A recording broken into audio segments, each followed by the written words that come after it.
Obrigado, que privilégio poder estar junto de novo aqui. Sábado retrasado, eu preguei numa igreja aqui, na igreja de Itapajipe, e no final do culto, eu preguei usando o Evangelho de João, para falar de reavivamento, de reforma, da necessidade do Espírito Santo. Antes que eu me esqueça, irmã Ana, obrigado pela oração. Obrigado pelo pedido da bênção, pelo pedido da inspiração. Implícita nas suas palavras estava na oração o pedido de que Deus me iluminasse depois do estudo. Deus abençoe a senhora. Eu não me esqueço da senhora, eu oro pela senhora, oro pelo seu marido, oro pelos irmãos da sala cada dia, pelo menos 2 vezes por dia eu me achego aos pés do nosso Pai, pedindo pelos irmãos e pela sala 57. Me dá muita alegria e muito prazer em fazer isto. Deus abençoe ricamente. Mas eu estava dizendo que estava pregando na igreja e o meu sermão foi baseado em João 1, que eu preguei há algum tempo aqui na sala. Naturalmente fiz bastante diferente, mas no final tive a surpresa de uma irmã querida, no momento da despedida, na porta da igreja, ela abriu a sua Bíblia e me mostrou: o senhor pregou esse texto de João 1 na sala 57, todo sublinhadozinho, marcado e datado. Eu fiquei impressionado. Minha irmã, a senhora registrou isso? Ela disse: registrei, pastor, apreciei bastante. E apreciei de novo estar aqui com o Senhor.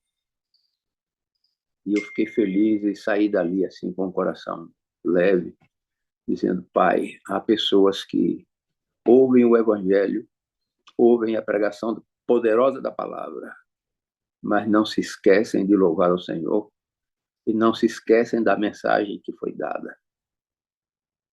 Eu, enquanto estávamos juntos orando, estava também com o pensamento voltado para isto, para que Deus nos use de maneira que o seu nome seja exaltado. Eu queria convidar os irmãos a abrirem suas Bíblias na carta de Paulo aos Efésios, capítulo 2, verso 1 a 10. Gostaria de meditar na palavra de Deus sobre isto hoje. O assunto é sobre as insondáveis riquezas de Cristo, assim como as encontramos na carta de Paulo aos Efésios. A carta de Paulo aos Efésios tem sido chamada o pensamento central do cristianismo. E Paulo escreveu esta carta quando se achava na prisão e sentia que ainda assim estava vivendo em liberdade religiosa. E Paulo se alegra e exulta no privilégio de ter sido chamado para esta grande mensagem, quando ao mesmo tempo reconhece que é o menor dentre todos os santos. Impressiona-me sempre o texto de Paulo quando ele se lembra do seu passado. E ele louva a Deus por ter o tirado daquele lamaçal de lodo, de ignorância e de crimes contra Deus e a igreja, e se achega aos pés do Senhor arrependido. E aí a gente sente, nas palavras de Paulo, a grandeza, a glória de Deus em perdoar.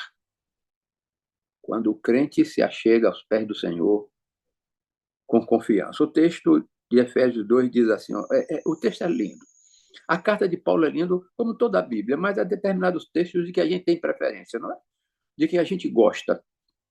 E esse texto de Efésios 2, ele fala muito ao meu coração. Essa carta de Efésios fala ao meu coração. E diz: e vos vivificou, estando vós mortos em ofensas e pecados. E vos vivificou.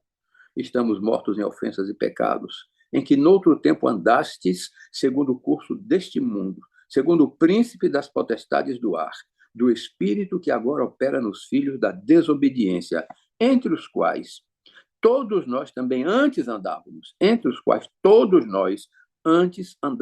nos desejos da nossa carne, fazendo a vontade da carne e dos pensamentos, e éramos por natureza filhos da ira, como os outros também. Mas Deus, olha aqui, que conjunção adversativa extraordinária Paulo coloca aqui. Mas Deus, que é riquíssimo em misericórdia, pelo seu muito amor com que nos amou, estando nós ainda mortos, ele enfatiza isto, estando nós ainda mortos em nossas ofensas, nos vivificou juntamente com Cristo, pela graça sois salvos, e nos ressuscitou juntamente com ele e nos fez assentar nos lugares celestiais em Cristo Jesus, para mostrar nos séculos vindouros atuais as abundantes riquezas da sua graça, pela sua benignidade para conosco em Cristo Jesus. Porque pela graça sois salvos, por meio da fé. E isto não vem de vós, é dom de Deus. Deixe-me repetir. Está aí na sua Bíblia, mas eu quero repetir.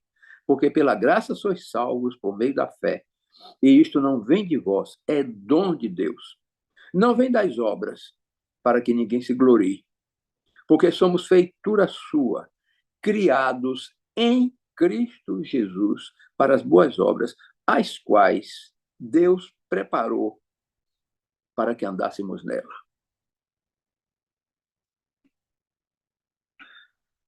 Eu leio isto e meu coração estremece. Quando Paulo fala que em Cristo, por Cristo, o que Deus fez, o que Deus preparou para cada um de nós. Ele está escrevendo aos crentes da cidade de Éfeso, aquela célebre cidade que a gente estudou faz pouco tempo, quando estudamos sobre o Apocalipse. Paulo se dirige a esses irmãos, estando preso, e ele faz estas referências extraordinárias ao seu Salvador. E Paulo menciona aqui, nesta carta, o privilégio de exultar por ter sido chamado para esta grande mensagem de pregar o Evangelho do Senhor Jesus Cristo.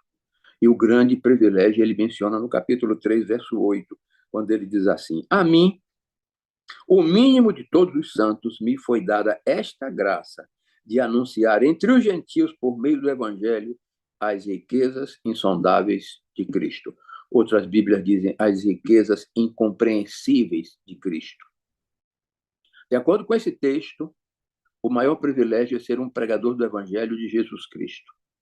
Este é um privilégio maior do que ser um empresário ou qualquer outra coisa. O maior privilégio é ser um ministro, um evangelista, um pregador da palavra de Deus. E preguemos esta palavra. Não preguemos histórias que se encontram em outros livros, ou as fascinações das ideias próprias. Preguemos o texto. Nesta palavra há poder. Há um poder redentor. Quais são estas riquezas insondáveis de Cristo? Cristo nos faz ricos. Tão ricos que nenhum de nós imagina quão rico é. As riquezas são inimagináveis. As riquezas são sem fim. Elas são infinitas. Só as podemos apreciar quando reconhecemos a nossa grande pobreza. Nós aprendemos pelos contrastes.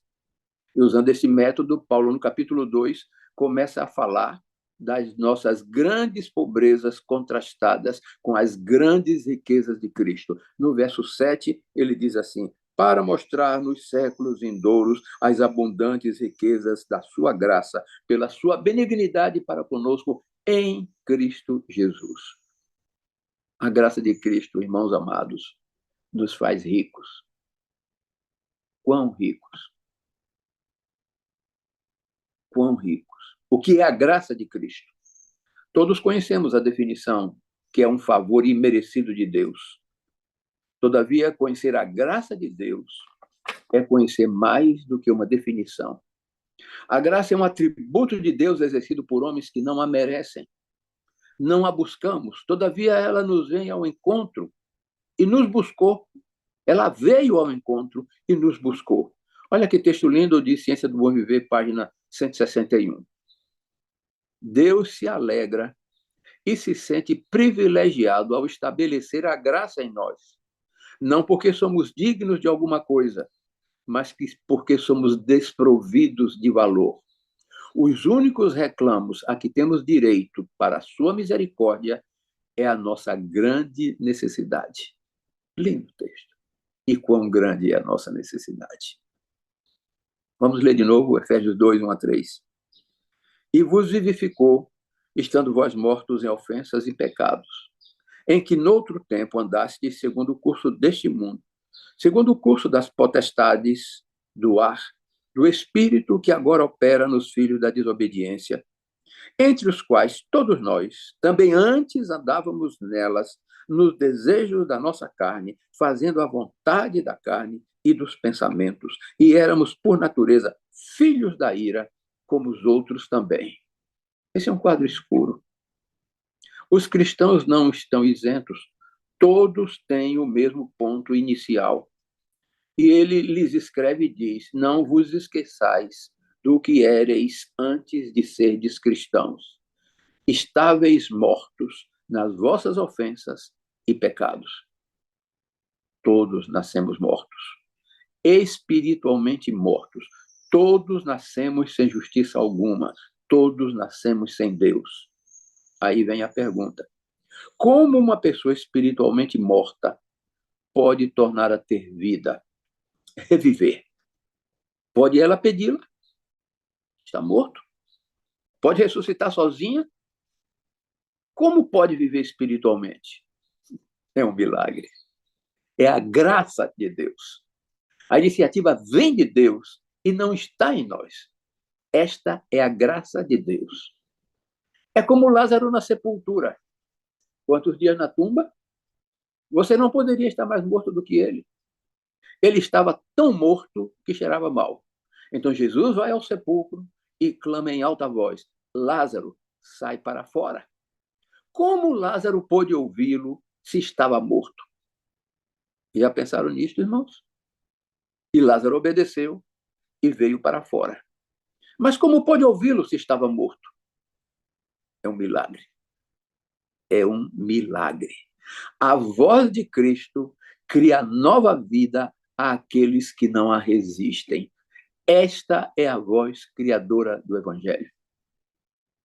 Agora eu lhes vou dizer algo, espero que ninguém me interprete mal, mas vamos pensar do resto. O povo não precisa de fé. O povo não precisa ter fé.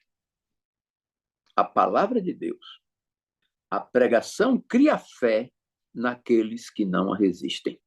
Não é esta a graça de Deus? A graça de Deus é rica, mas a riqueza está em Cristo.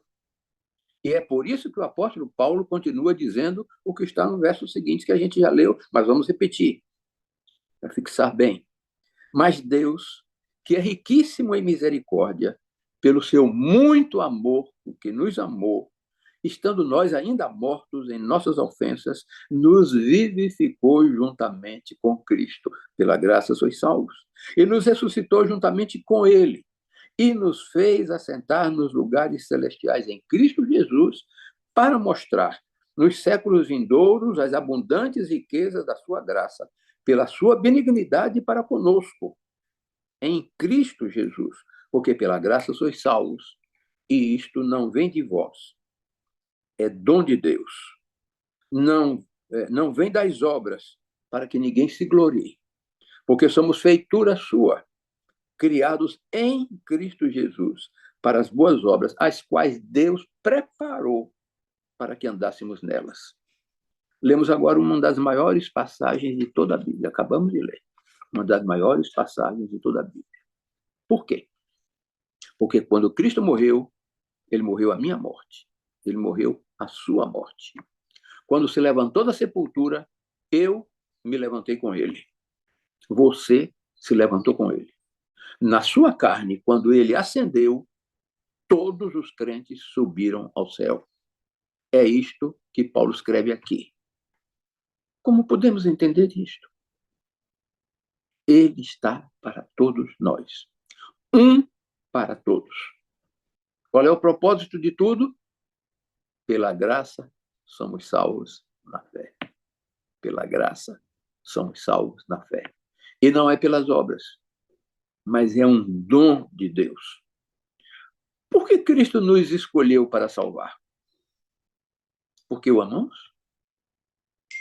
Os antigos JA, no tempo passado, tinha um hinozinho que dizia assim: oh, eu amo a Cristo. E a última linha dizia o porquê. Porque ele me amou a mim. Isso é 1 João 4,19. Ele não nos amou porque nós o amamos. mas amou-me antes de amá-lo. Logo, não somos salvos por causa do nosso amor. Será que sou salvo porque creio nele? Será que fui escolhido por Deus porque tenho fé? Quem então completaria a obra? Quem o alcançaria? Perceberam como Paulo continuamente menciona em Cristo? No verso 5 diz, nos deu a vida juntamente com Cristo. No verso 6, com ele nos ressuscitou e nos fez assentar com ele nos lugares celestiais. Por que Cristo é tão necessário? Será que Deus não pode fazer seres viventes diretamente sem Cristo? Por que Cristo é tão necessário? Cristo morreu, ressuscitou, subiu e ascendeu aos céus. Cristo representa cada um de nós.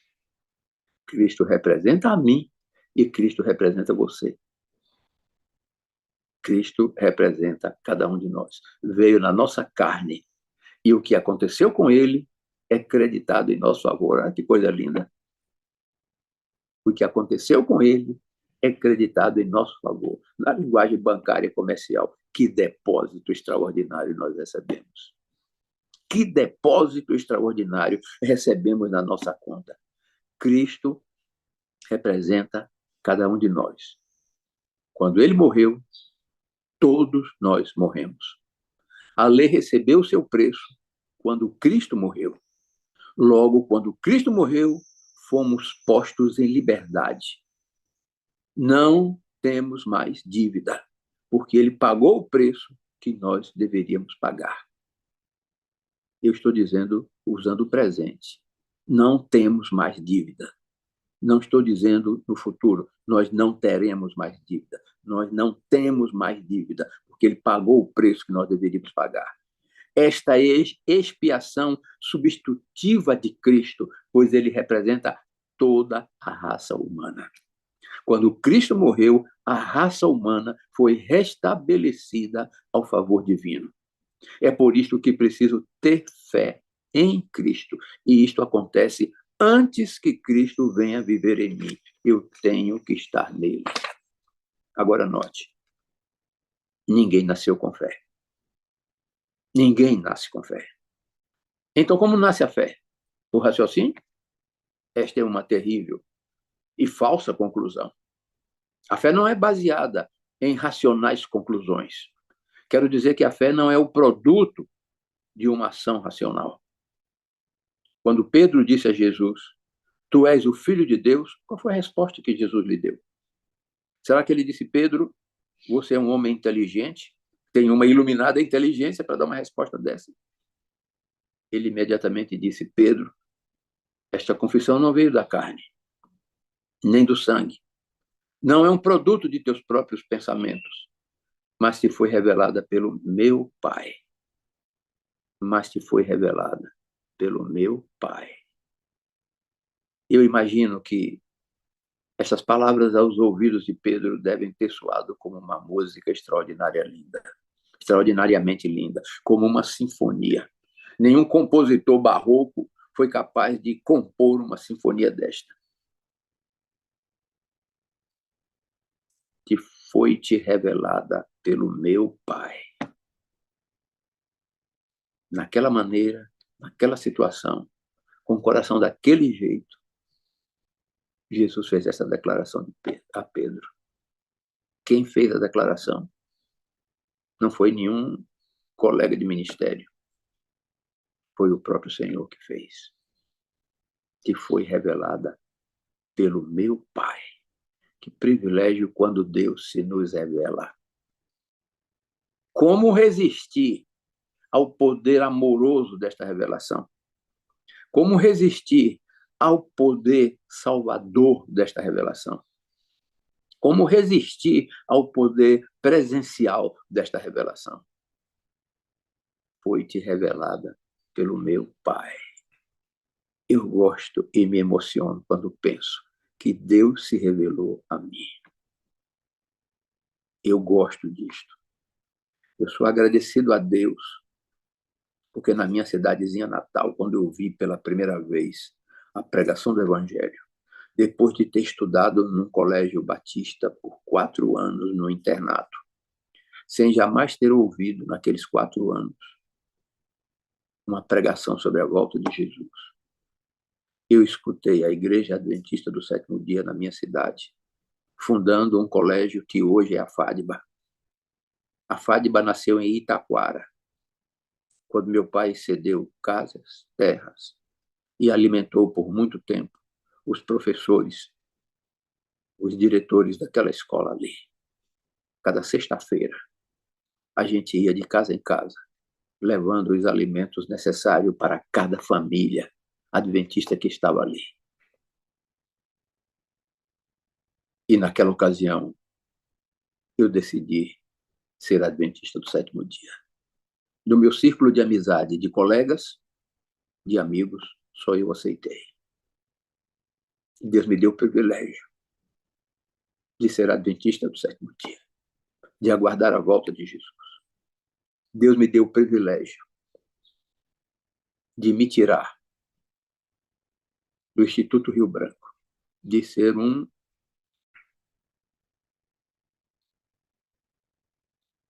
embaixador do Brasil em algum lugar, para ser um ministro do Evangelho. A revelação que Deus tem para fazer a cada um de nós, em todas as áreas da vida, são revelações extraordinárias. Quando Deus se revela a um filho seu redimido pelo sangue de Cristo na cruz do Calvário, a revelação toma posse do coração e deixamos de ser a mesma pessoa para ser uma nova criatura em Cristo. Maravilhoso é este amor que se revela ao coração de um pecador para transformá-lo de novo à sua imagem e semelhança. Louvado seja Deus que se nos revela através da sua palavra, que coloca às vezes na nossa boca a palavra certinha, que coloca na nossa mão às vezes o texto certinho, para que o coração seja alcançado e vivencie a paz do Senhor. Eu era capelão no Hospital da Golden Cross aqui em Salvador. E um dia uma enfermeira entrou na minha sala e me disse: pastor, há uma senhora que precisa da sua visita aqui. E o senhor não visitou ainda, porque ela chegou ontem. Mas ela está muito mal. E o médico disse que não sabe o que fazer com ela. Ela não está comendo, não está bebendo, não quer tomar remédio, não toma o remédio, porque ela quer morrer. E ela está em desespero. Eu vim apelar ao Senhor que faça uma visita. E eu fui fazer a visita. Mas antes de fazer a visita, eu me ajoelhei. Eu disse: pai, eu preciso de um texto. E saí procurando na Bíblia um texto. Levei um bom tempo sem encontrar um texto. Até que disse: Senhor, dá-me um texto, eu te peço. E abri a Bíblia assim, e caiu em Deuteronômio 33, 27. O Deus eterno é a tua habitação, e por baixo de ti estão os braços eternos. Eu nunca imaginei que ia encontrar um texto desse no livro de Deuteronômio. Com a certeza de que aquele era o texto, eu fui fazer a visita. E quando eu entrei, que me identifiquei, a mulher virou o rosto. Disse: eu não quero conversar. Eu disse: conversa um pouquinho comigo. Eu trouxe alguma coisa especial para a senhora. Eu trouxe uma mensagem do céu para a senhora. Aí ela olhou para mim. Eu disse: olha o que está escrito aqui na Bíblia. Deuteronômio 33, 27. Aí eu li o texto. O Deus eterno é a tua habitação, e por baixo de ti estende os braços eternos. Ela parou, arregalou os olhos e disse: então, Deus é como uma mãe que estende os braços para tomar o seu filhinho e levá-lo ao peito para amamentar. Eu disse: esse é Deus, esse é o seu pai. Se a senhora quisesse, é sua mãe. E ela disse, louvado seja Deus. E agora ela chorou junto comigo. E nós oramos. E eu saí dali. E a mulher já não estava mais triste. Tomou os remédios. E comeu. E bebeu. E dali a 2 dias e meio estava de alta. Louvado seja Deus. Louvado seja Deus. Porque ele se revela. E se revela de uma maneira extraordinária.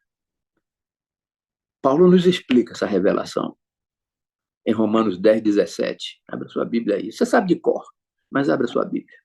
Romanos 10:17. Quando você abrir, você vai se lembrar. Quem tem boa memória já sabe que Romanos 10:17 diz assim: a fé vem pelo ouvir, e o ouvir pela palavra de Deus. Fantástico. Fantástico. Maravilhoso. A fé vem pelo ouvir, e o ouvir pela palavra de Deus. Ouvir o quê? A palavra de Deus. Há uma tradução que diz assim: vem pela pregação de Cristo. Assim, a fé é o resultado de ouvir a mensagem do Salvador com seu sofrimento e a graça redentora. Amados irmãos, Cristo nos fala primeiro. Deus se nos revela e nossa resposta é a fé. E esta é a fé que salva. E os outros tipos de fé não são dignos de serem mencionados. Agora, não sou escolhido por Deus porque tenho fé, mas ele me escolheu antes que eu tivesse fé. Não sou escolhido por Deus porque tenho fé, mas ele me escolheu antes que eu tenha fé, antes que eu tivesse fé. Não sou escolhido porque tenho amor, porque tenho um coração bom. Mas, então, por que sou escolhido? Este é o grande clímax do Evangelho de nosso Senhor Jesus Cristo. Este é o grande clímax do Evangelho de nosso Senhor Jesus Cristo. E Paulo inicia uma carta com este clímax. Veja, volte ao capítulo 1 e veja o verso 4. Aliás, vamos ler desde o verso 3, fica mais completo o texto. O contexto todo fica acertado. Diz assim: bendito Deus e Pai de nosso Senhor Jesus Cristo, o qual nos abençoou com todas as bênçãos espirituais nos lugares celestiais em Cristo. Percebeu? Bendito Pai, bendito Deus e Pai de nosso Senhor Jesus Cristo, o qual nos abençoou com todas as bênçãos celestiais nos lugares celestiais em Cristo Jesus. Agora vem a pérola. Isso foi um engaste. A pérola, a pedra de grande preço está aqui. Como também nos elegeu nele, ou nos escolheu nele, como dizem algumas Bíblias, antes da fundação do mundo, para que fôssemos santos e irrepreensíveis diante dele em amor. Olha que coisa mais linda. Nos escolheu, nos elegeu antes da fundação do mundo. Isso quer dizer antes que qualquer um de nós tivesse existido. Antes que você tivesse existido, antes que eu tivesse existido, eu fui escolhido. Eu fui eleito. E já tomei posse desta eleição. Como resultado desta eleição, eu já tomei posse no meu lugar no reino dos céus, em Cristo Jesus. Ele fez essa escolha para quê? Para que nós fôssemos santos e irrepreensíveis diante dele em amor. Irrepreensíveis. Na Bíblia inglesa diz blameless. Blameless quer dizer sem mancha. Vou soltar uma bomba aqui. Ninguém me chama de perfeccionista. Por favor, que eu não sou. Paulo está dizendo que Deus nos escolheu para que nós fôssemos santos e não mais pecadores diante dele em amor.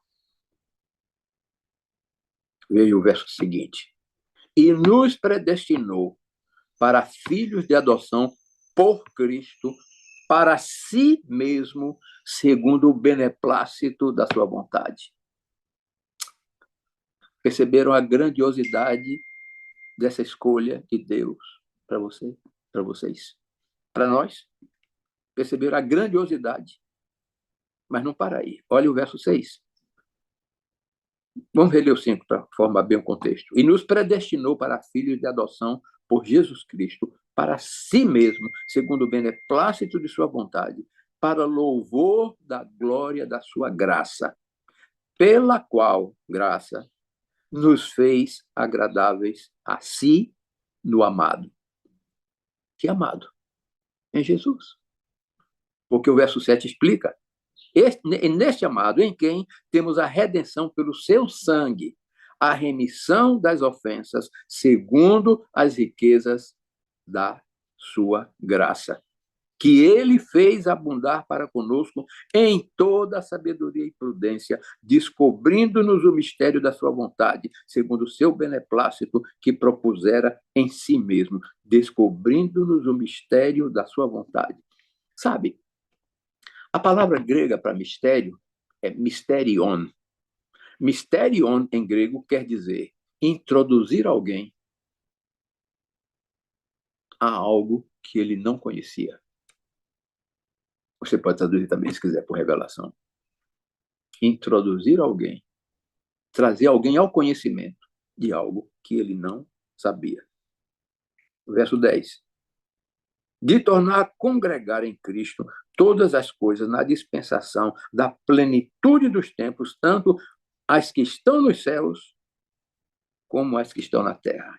E agora ele vai falar que nós nos tornamos herdeiros, havendo sido predestinado conforme o propósito daquele que faz todas as coisas segundo o conselho da sua vontade. Com que objetivo? Verso 12. Com o fim de sermos para louvor da sua glória, nós os que primeiro esperamos em Cristo. E aí Paulo vai falando do resultado dessa escolha e o que esta escolha faz por cada um de nós. Amados, amados, como não amar? Como não amar o Salvador? Como não amar Jesus? Como não entregar nossa vida ao Senhor? Eu, quando me tornei pastor, meu primeiro salário foram 626 cruzeiros. Um pouquinho mais do que um salário mínimo. Se eu tivesse recusado o convite do Senhor para ser pastor, ministro na sua causa, e continuasse e me formasse e me tornasse o embaixador, eu ia ganhar $12.000 cada mês, não 626 cruzeiros. Atualize o salário mínimo de hoje mais um pouquinho e pense nos R$50.000 que iria ganhar. Uma vida bem confortável. O embaixador brasileiro, naquela época, era o segundo mais bem pago do mundo. O primeiro mais bem pago era o italiano. O segundo era o brasileiro. Pastor Nigri, um dia, descendo a escada do Rio de Janeiro, descendo a ladeira no Rio de Janeiro, em direção ao Silvestre, nós fomos conversando e eu não sabia quem ele era. Ele perguntou o que eu fazia, eu disse, eu estou me preparando para Itamaraty, eu vou ser embaixador. Ele olhou assim para mim e disse, por que não embaixador de Cristo? E eu disse, não, pastor, eu fui educado desde garoto para ser embaixador, eu vou ser embaixador.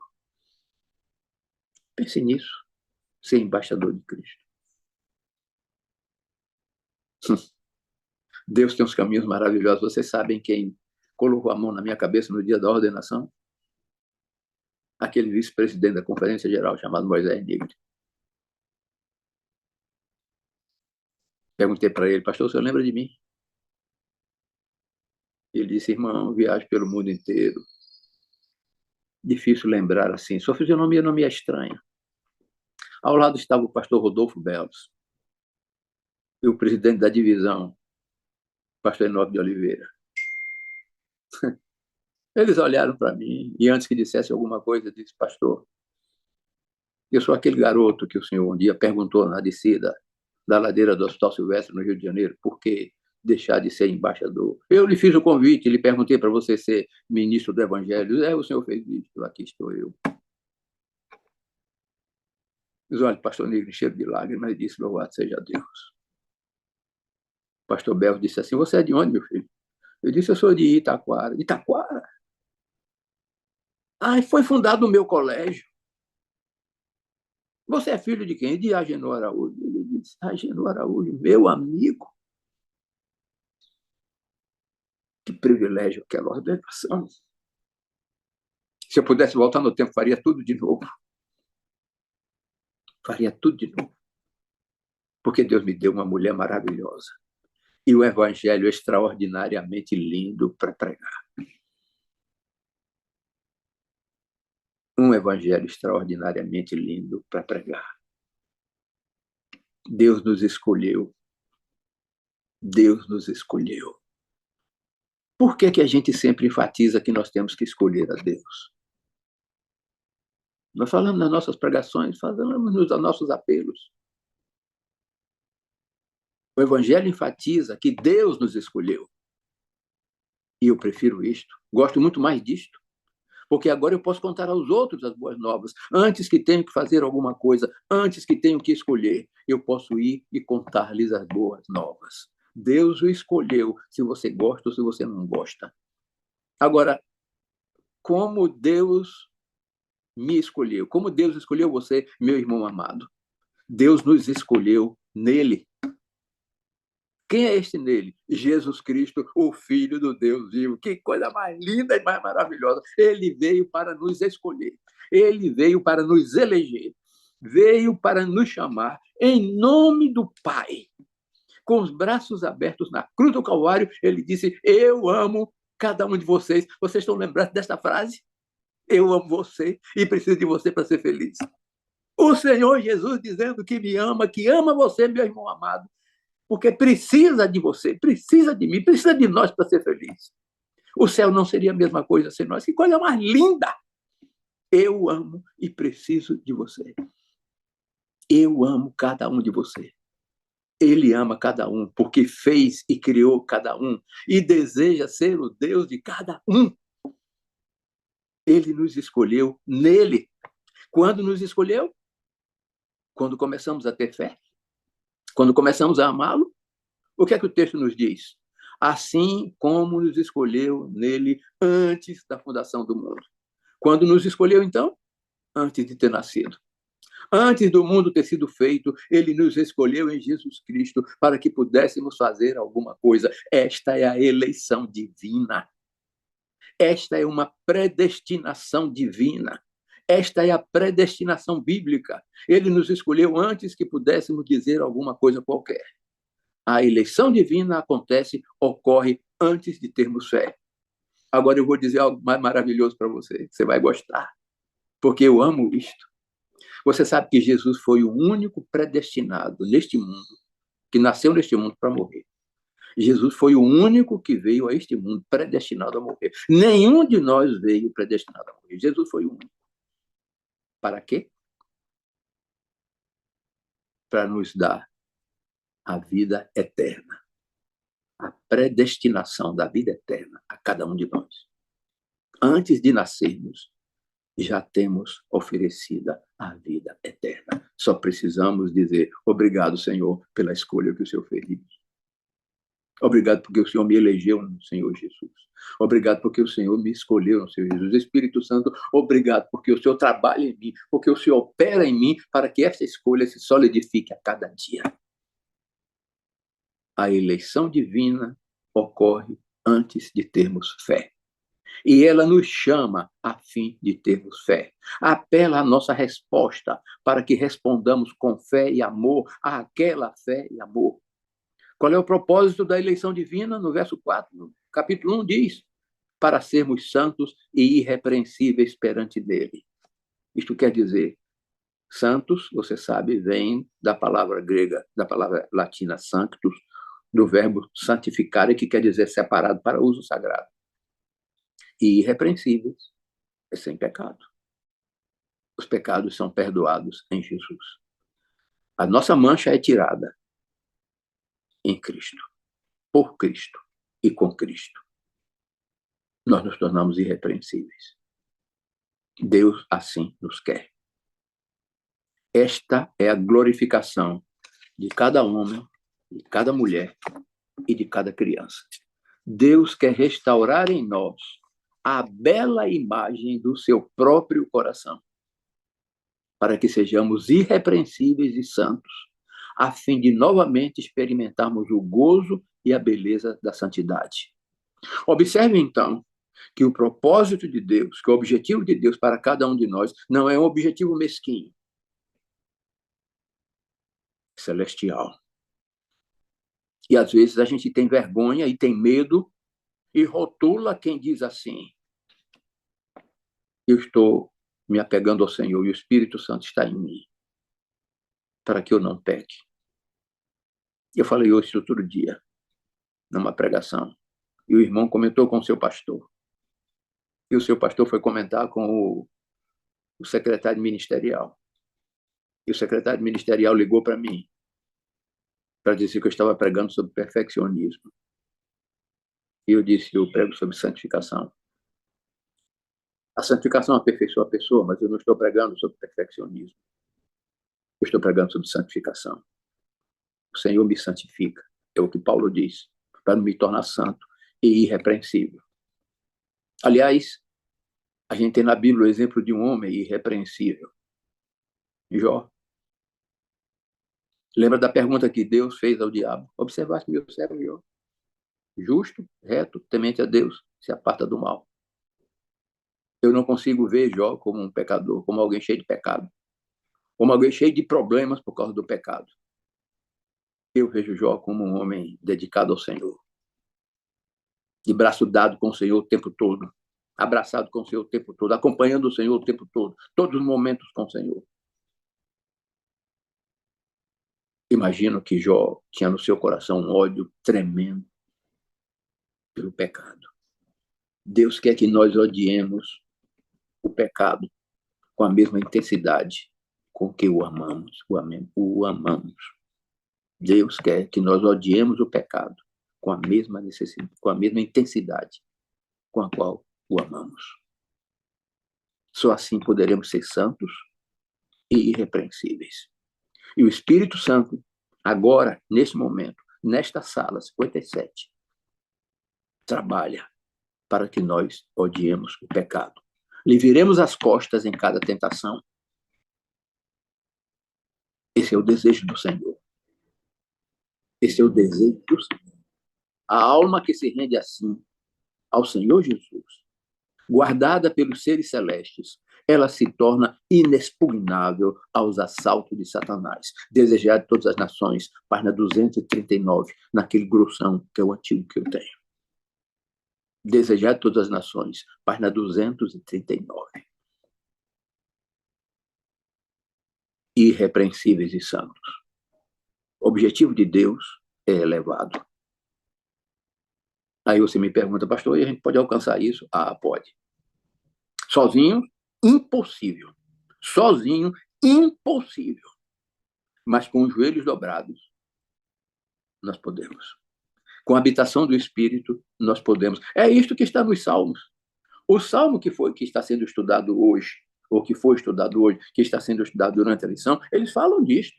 Eles falam de santificação. Eles falam de busca pelo caráter do Senhor. Deus morreu na cruz.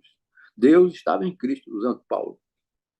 Deus estava em Cristo, reconciliando consigo o mundo, para que nós nos tornássemos de novo como Adão antes do pecado. Jesus veio para demonstrar ao universo que Adão não precisava ter pecado. Por isso, Paulo diz que ele nos quer santos e irrepreensíveis. Como podemos alcançar este alvo? Será que a gente precisa lutar muito? Veja o que nos diz o Espírito de Profecia. Ciência do Bom Viver, página 182. Se você quiser, anote. Ciência do Bom Viver, página 182. O meu livro é antigo. Eu comecei meu ministério em 1972. Tem um bocado de coisa para contar. Mas no livro mais antigo você vai encontrar, 182. Coisa alguma é aparentemente mais desamparada e, na realidade, mais invencível do que a alma que sente o seu nada e confia inteiramente nos méritos do Salvador. Pela oração e pelo estudo da sua palavra, pela fé em sua constante presença, a mais fraca das criaturas humanas pode viver em contato com o Cristo vivo e ele a segurará com mão que nunca a soltará. Beleza de texto.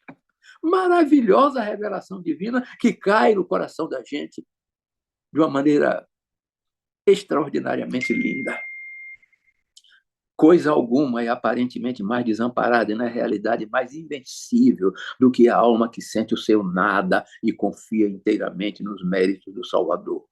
Pela oração e pelo estudo da sua palavra, pela fé em sua constante presença, a mais fraca das criaturas humanas pode viver em contato com o Cristo vivo, e ele assegurará com mão que nunca a soltará. Deus nunca permitirá que você saia dele.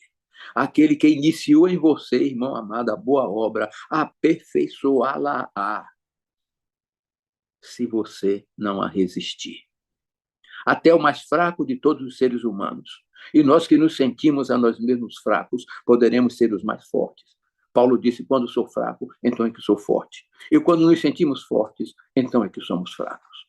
E eu quero terminar dizendo, quando estamos fortes, quando estamos escondidos atrás do homem do Calvário, e quando o erguemos mais e mais, e quando olhamos a Jesus, e confiamos na sua justiça, e buscamos a sua glória, então seremos fortes. Ele nos protegerá para não cairmos, guardar-nos-á e manter-nos-á diante do Pai. Guardar-nos-á e manter-nos-á diante do Pai, sem mancha, nos eternos gozos de glória. Desde agora. Que possamos trabalhar nesse propósito,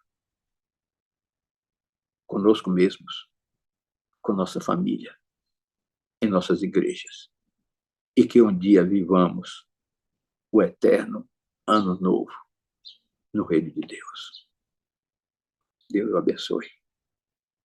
Deus encha o seu coração de alegria e de prazer em servi-lo e tê-lo como Pai, amado Pai. E João, na sua primeira carta, ele diz assim, vede quão grande amor nos tem concedido o Pai em sermos filhos de Deus, chamados filhos de Deus.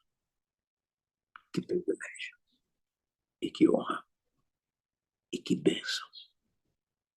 Deus abençoe, Deus o enriqueça, e torne esse seu dia e a sua vida mais feliz nele. Amém. Amém, meu pastor. Senti no coração o desejo de colocar um hino aqui ao final dessa mensagem. Depois o senhor pode orar conosco.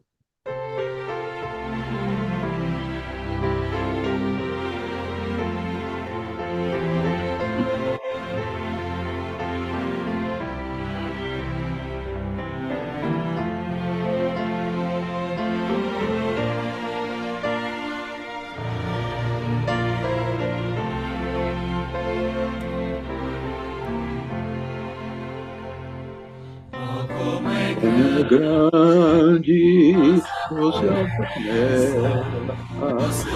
Salvador Jesus. Ao que confia na sua graça, Ele diz sempre te guardarei. Oh, não temas, oh, não temas, pois eu contigo sempre serei. Oh, não temas, oh, não temas, pois eu nunca te deixarei. Eu sou teu Deus e para livrar-te de ti bem perto sempre estarei. Não tenhas medo, pois bem seguro eu pela mão te conduzirei. Oh, não temas, oh, não temas, pois eu contigo sempre serei. Oh, não temas, oh, não temas,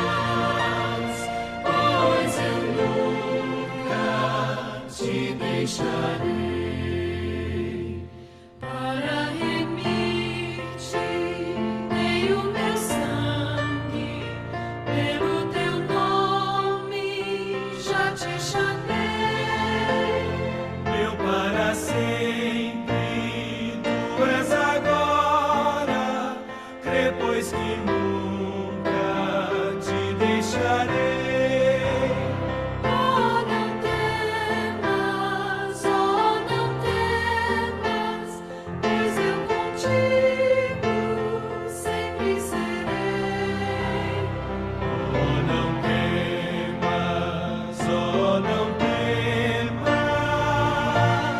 pois eu nunca te deixarei. Eras indigno, mas escolhi-te. Não temas, pois eu muito te amei. Quem dos meus braços pode arrancar-te? Sempre seguro te guardarei. Oh, não temas, pois eu contigo sempre serei. Oh, não temas, pois eu nunca te deixarei.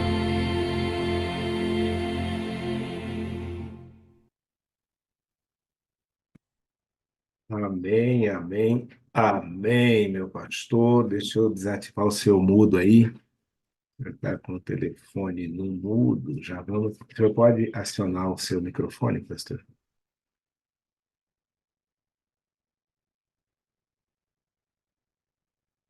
Ah, louvado seja o Senhor, que o inspirou a escolher esse hino, meu pastor. Louvado seja o Senhor. Louvado Amém. seja o Senhor. Ora para nós, meu Olhe pastor. como termina o hino. Quem dos meus braços pode arrancar-te? Ninguém. Ninguém pode nos arrancar dos braços do Senhor Jesus.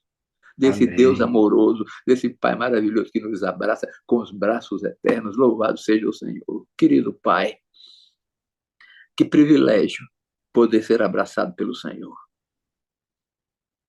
Querido Pai, nós estamos aqui porque nós te amamos. Tu conheces o coração de cada um de nós, ou muito ou pouco, nós te amamos. Mas ajuda-nos a amar mais a Ti. Ajuda-nos a olhar para Jesus com amor e tê-lo no coração. Vem, Espírito Santo, habitar no nosso coração para que o amor de Jesus seja completo em nós. Que amemos com todo o nosso ser, com toda a nossa força, com todo o nosso poder, com toda a nossa vontade, com toda a nossa existência. Faltam palavras, Pai, para te pedir que nos ajudes a amar o Senhor. Então, deixa-me pedir-te, enche nosso coração de gratidão pelo que Jesus fez no Calvário. Porque no Calvário ele me selou com o selo da salvação. No Calvário ele me selou com o selo da vida eterna. No Calvário ele me fez ressuscitar com ele. Depois de ter morrido com ele, o Senhor me fez ressuscitar para me assentar nos lugares celestiais com Cristo. Que coisa maravilhosa, Pai. Como não te amar? Como não amar um Deus tão extraordinariamente amoroso, infinitamente amoroso? Um amor que transcende qualquer coisa. Como diz Paulo, mais do que a altura, a largura e a profundidade é o teu amor. Maior do que tudo é o teu amor. Nós te amamos, Pai. Porque, como diz o salmista, tu és bom e a tua misericórdia dura para sempre. Louvado sejas, Pai. Louvado sejas por este amor infinito, por esta graça salvadora, por este Jesus que sofreu aquela morte ignominiosa, odienta, para nos salvar. Salvar cada um de nós. Louvamos e adoramos a Ti, nosso Deus e Pai,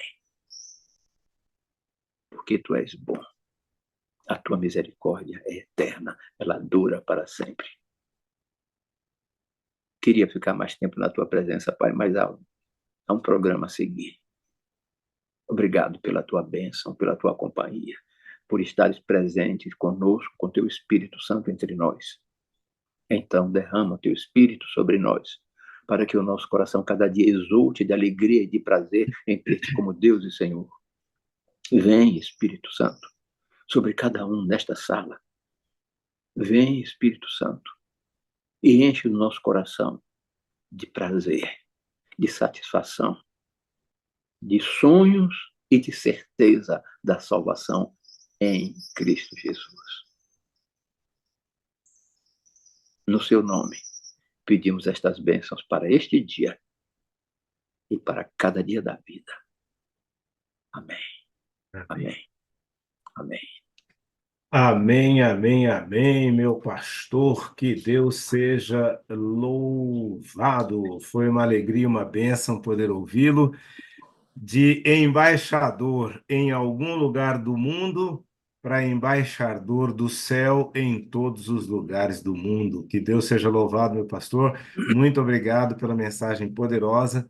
Que o Espírito Santo de Deus o ilumine sempre e o acompanhe. Um grande dia para o senhor. Foi uma honra Amém, estarmos juntos, amado. viu? Amém, irmão amado. Amém. Obrigado pelo privilégio de participar da sala. Obrigado pelo privilégio. Eu Privilégio é participo da nosso. sala com prazer. Que São Deus seja deleites louvado. espirituais cada dia, pastor Esmeralda. São deleites espirituais cada dia. Amém, Você amém, outros irmãos, amém.